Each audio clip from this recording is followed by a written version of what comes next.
Welcome back to the best 30 years.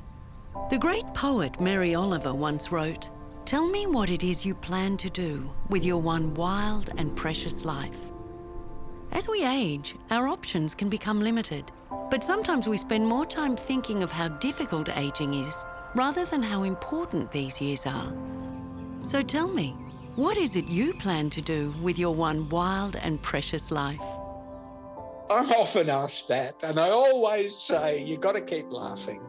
If you're laughing, it's good for your heart, it's good for your circulation, makes you feel good. Find something to laugh at. Watch a comedy on the television, doesn't matter what it is, but always keep laughing. So what other tips can our specialists offer? It's about life in general. It's about having people around you. It's about acquiring new skills.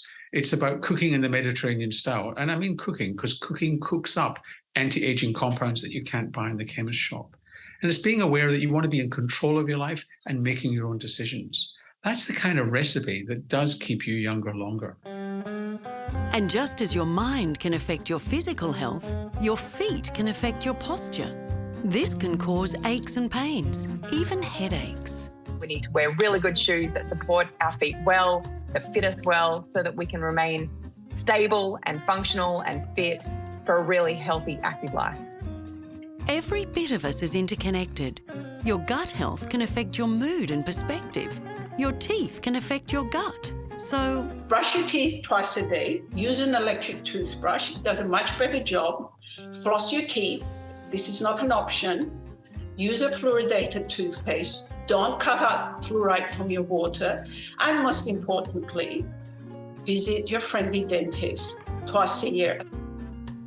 And of course, we must exercise and eat properly. And that can be as easy as it sounds.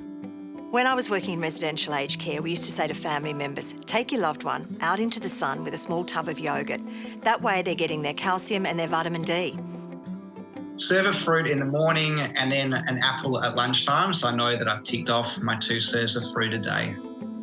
My favourite advice is to walk, talk and read a newspaper every day, meaning you should walk in your local community for exercise, building a sense of belonging.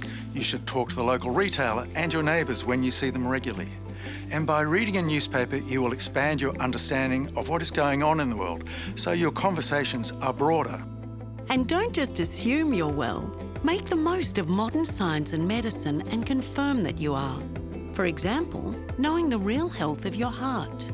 We can do that these days by using CT scanning to literally get a 3D image of the heart and see what the health of the arteries is. This is a test that really only costs a few $100, less than servicing your car. And you can talk with your GP about getting it. And while we're dealing with reality, talk about the big issue, your mortality. I find that a great tip for families is to remove the stigma around talking about preparing and planning for this stage of life. Planning for our future years and eventually when we pass away shouldn't be a taboo subject. It should be something that we as families discuss with one another so that we understand the wishes of our older generations and that there's appropriate discussions that happen around the dinner table. And speaking of sharing your wishes... A funny fact is that when you bequest something, a gift in your will to a charity of your choice, you actually add about 3 to 5 years onto your life expectancy. So go do that. Gifts can be monetary, but they can also be through your actions and life purpose, or a combination of the two. When our sense of purpose is to help build social cohesion, to contribute to social harmony. Any other tips? To get your blood flowing, to get your heart pumping, to get your face going, and just a little bit of beetroot.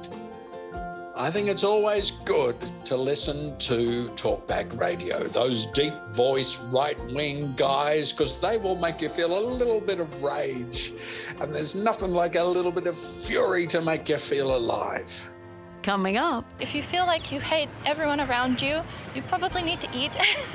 And if you feel like everybody hates you, you need some sleep.